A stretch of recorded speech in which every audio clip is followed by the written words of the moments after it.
You as well. You interviewed him right before the dunk contest. Yeah, so 2000 was the year that they brought the dunk contest back. It was the year after the lockout. The NBA was looking for a little sizzle, looking to kind of spice things up, get it going. And I was covering the All-Star game for TSN, and I was the courtside reporter for the Saturday.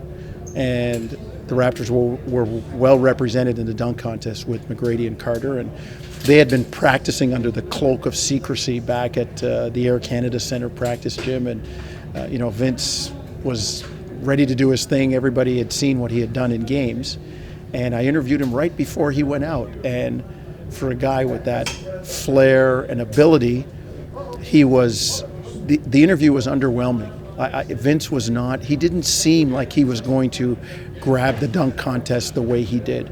I said, Vince, this is kind of made for you. And he was, as humble as he was deferring to some of the other great dunkers in the contest. McGrady, Stackhouse, Steve Francis. He says, well, gosh, I don't know. There's some pretty good guys in this. We'll just kind of go out there and see what we can do. And after the first dunk, when Isaiah Thomas jumped over the table and Kenny Smith was giving the "it's over" and Vince was giving the "it's over," it was pretty evident that was going to be historic. Just looking at the faces of some of his peers, some of the other players courtside, you knew that this was something special. And it was, for me, it was just amazing to be part of it and standing there watching it. Remember Shaq had his camcorder going. Yeah, Shaq had the camcorder and the oh no face, and it just, he did things that wowed the crowd and things that made you think. He did he took off from the foul line with a two-hand dunk, and as Butch Carter said, I'm watching Vince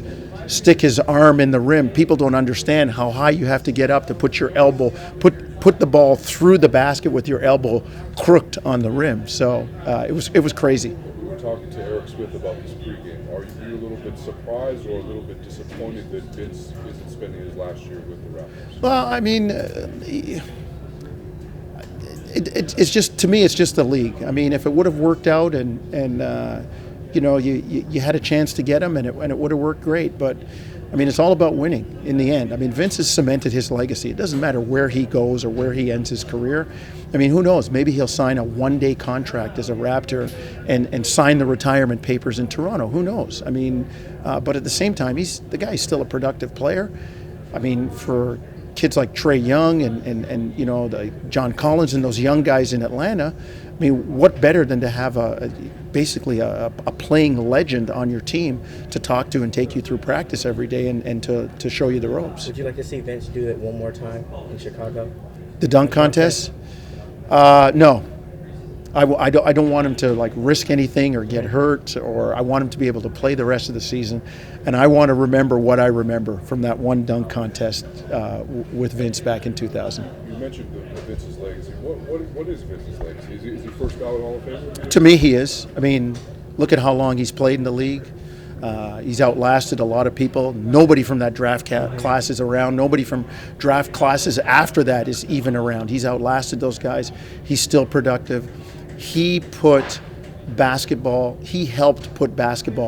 on the map in Canada. There were a lot of us hardcore people in Canada that were dying for the NBA to come there. And when it came, I was fortunate enough to broadcast, but there were people that came to watch Ewing and Oakley and the Knicks and Shaq and Penny and the Magic and Jordan and Pippen and the Bulls and Peyton and Kemp and the Sonics and people came to watch those guys. But the casual fan in Toronto got recruited when NBC started changing their schedule so they could show Vince Carter. The casual fan went, hey, wait a minute, this is a big deal.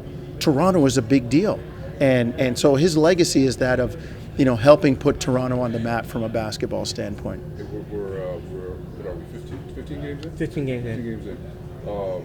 Do you feel the Raptors are, even without Kawhi, are a top 4 Eastern Conference team, no doubt about it? People are overlooking them. They're still playing with a chip on their shoulder. They're playing like they haven't won, because I don't know how some of the people in our business down here can look at the remnants of a championship team with Kyle, with Fred, with Pascal, with Mark, with Norm. OG didn't even play last year in the playoffs. How they can look at these guys and discount them.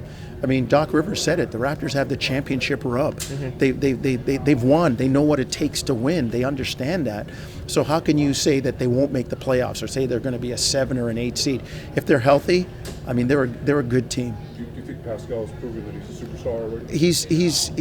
He's proving it, but we know that it's all made in the playoffs, right? He's doing a good job early in the season, but the real test will come is when he's able to do it and do it in the playoffs. Does he remind you of Scottie Pippen after Michael Jordan left the first time? I know it's kind of early to say. Yeah, it is, and that's what I'd say. It is kind of early. It's, you know what?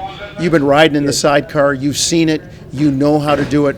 Now it's your chance to do it. So it's still early, and he's still a really young player and growing into that first option role.